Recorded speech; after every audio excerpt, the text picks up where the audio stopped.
Hey everybody, it's Oracle back here once again, continuing on into the Thorn trilogy. Next up is Halloween 5, The Revenge of Michael Myers. And I got a real cool treat here. Michael lives, and this time they're ruddy. I actually had this signed. Daniel Harris, um, Robert Kurtzman, who is with KMB Effects Studios at the time, Tamara Glenn, who played Samantha. We got Don Shanks, Michael Myers himself, and then Alan Horaff, the composer. I mean, I'm missing a couple people on here. I would love to get Wendy Kaplan on here, but yeah, thought I'd show something really cool for this video, autographed. Halloween 5 takes place a year after Halloween 4, The Return of Michael Myers.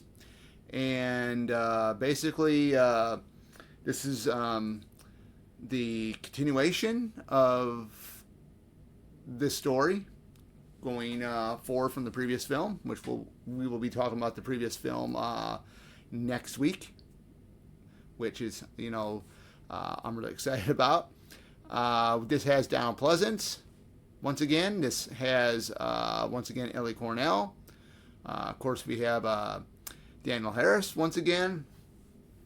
We got newcomers Wendy Kaplan, Tamara Glenn, of course. We Don Shanks as the Shape himself. Michael Myers, the guy is Native American Indian. He's mixed of Chicken Indian and some other Native American tribe. And I'm proud because I got Native American blood in me, which particularly is Cherokee blood. So I thought he did a really good job. Now, a lot of people complain about the mask in this. It is different, but I can see why. But then when you see this movie and you realize, yeah, he hits the waters after he has gotten shot straight to hell with multiple gunshots, regular bullets, stuff like that. I don't know what type of gun that Ben Meeker had at the end of Halloween 4, but I mean, that had some impact. But he falls down in this mine shaft, and then he crawls out in the beginning of 5 and ends up going into a river, and that's pretty much, I think, why his hair on the mask is slicked back like that, just like how I did that. Uh, it makes it look eerie, scary, When you think of the most scary moments in the Halloween franchise, I've still, to this day, I barely watch 5 and 4, and the reason why is because of that chill factor effect I get, because it's always, you always get goosebumps down your back when you see something like that, especially in 4. I mean, 4 is pretty much the one that really, really, gets me big time. But I love that feeling because,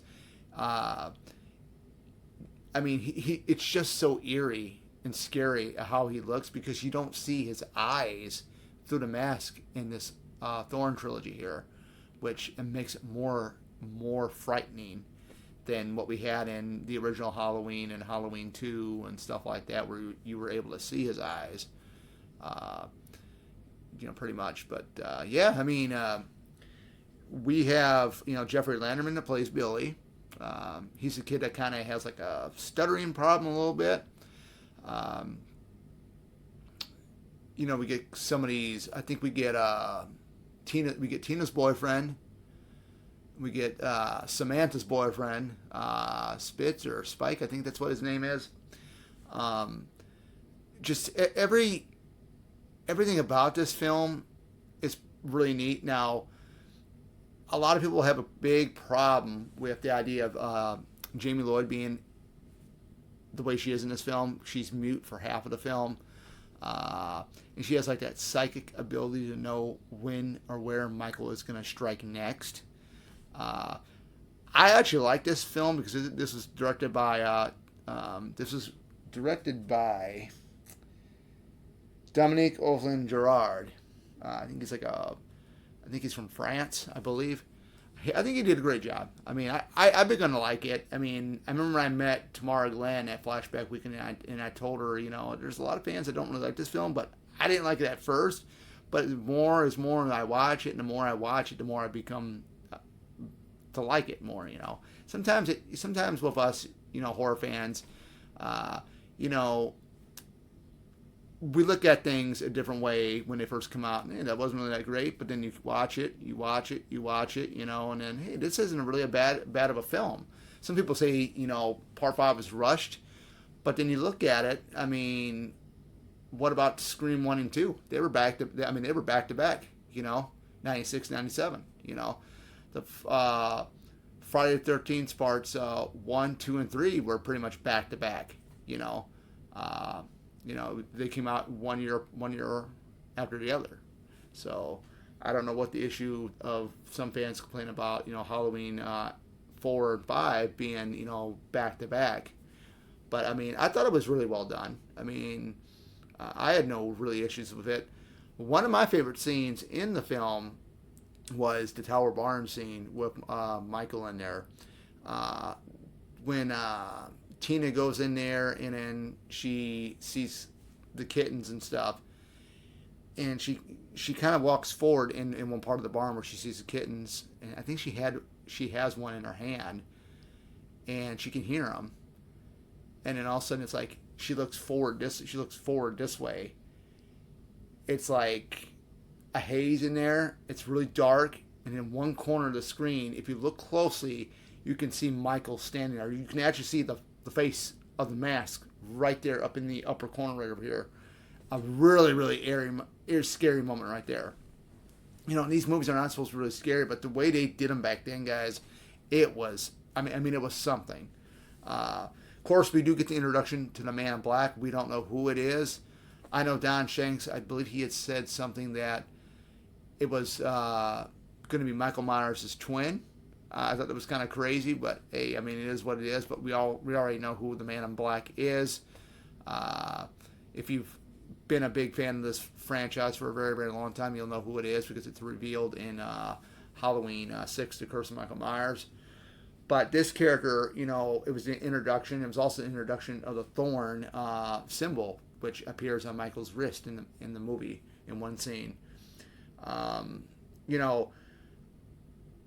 I look at it, I don't think this was supposed to be a Thorn trilogy, because if you look at 4 versus this one, there was nothing to do with a Man in Black in 4. That didn't come until this movie here.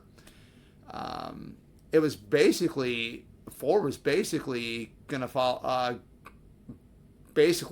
a follow-up to the first 2 films of the franchise. And it would have been really interesting to see if Dwight H. Little would have gotten the chance to direct 5, or Alan B. McElroy, who wrote the script for 4, because if he would have did 5, it would have been very, very different. That ending 4 is very, very different, because you were thinking this was going to happen in 5, but it never did. I'm pretty sure a lot of you fans might know what I'm talking about with the whole Jamie Lloyd thing near the end of Halloween 4. We thought it was going to be that, and it wasn't. So, my favorite moment in this, and I kid you not, and I've always loved Donald Pleasance as Dr. Loomis. This stuff is not supposed to be funny, but the way he portrays the character is funny. Is the whole scene when he's in the third act, when he's got Michael chained up with that chain link netting. He shoots him with those tranquilizers, and he was like he shooting him, and Michael grabs the tranquilizer rifle, and then he's like, and he turns around and thinks, and he rips off a freaking board. Now, an old man like that can rip off a board. I know it's just the movies, but the way he took it off, and he starts whacking Michael, he keeps whacking him, and then they show like the first person view of Michael from inside the chain link net, and you can see Loomis really hitting him like a baseball bat, like a home run, swinging, going to town. And I know Don Shanks had said in an interview that Donald actually broke his nose in one scene. And I'm like, wow, man, an old man like that can really swing it out with a 2x4 and just break somebody's nose. That's pretty incredible, man, for his age. Uh, but yeah, that was one funny moment. I think the funny moment was with the Cookie Woman thing when you have Jamie trying to describe where Tina is at. That was very, very cool. And then the way Donald would deliver the line, oh, "Cookie Woman, huh? Cookie Woman, huh?" that was funny.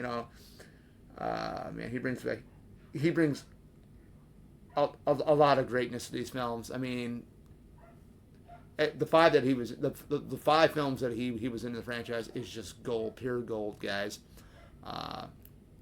But my favorite kill in the film, my favorite kill in this franchise, or not in this franchise, but in this film alone, would have to be, and I have to stop and think because I haven't seen it in a while, but I would have to believe, I would probably say, you don't really get to see it. You could see like the blood go up to Sam's death when Michael does with the big sigh.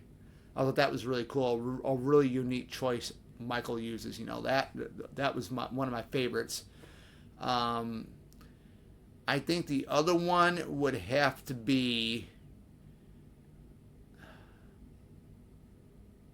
Tina's, because she sacrificed herself to save Jamie.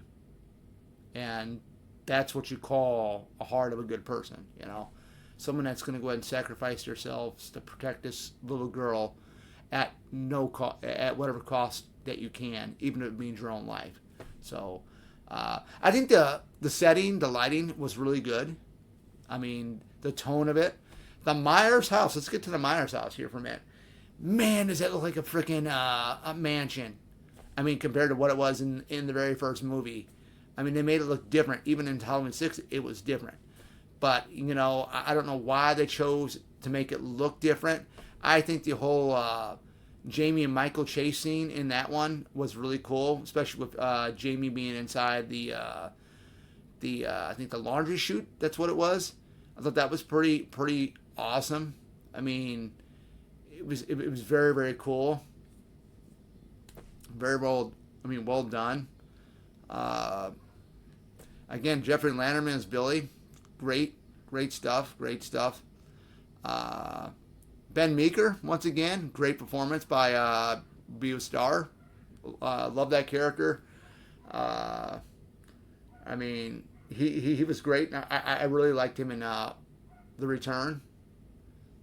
And hey, it's not what you make it, because I know. I know Bio Star had said when he did 4, it was going to be him and Michael going one-on-one, and it was going to be like the Meeker house is going to be in pretty much a gulf of flames or something like that. That would have been really cool to see, but they never were able to do it. I don't know if it was because of the budget reasons. I don't know, but his character of Ben Meeker in Halloween 5 here, I think he was on edge because he lost Kelly, his daughter. I mean, due to Michael in the previous film. But I love that whole scene between him and Loomis at the police station when Loomis is basically says to him, "How many people did he kill last year?" And then, Meeker gets really, really pissed. And then Loomis takes off the glove and shows his burnt hand. And then that epic line that Loomis says, "I prayed that hell would have him," or something like that. But I knew in my heart hell wouldn't be able to have him or take him, or something like that. Something like that.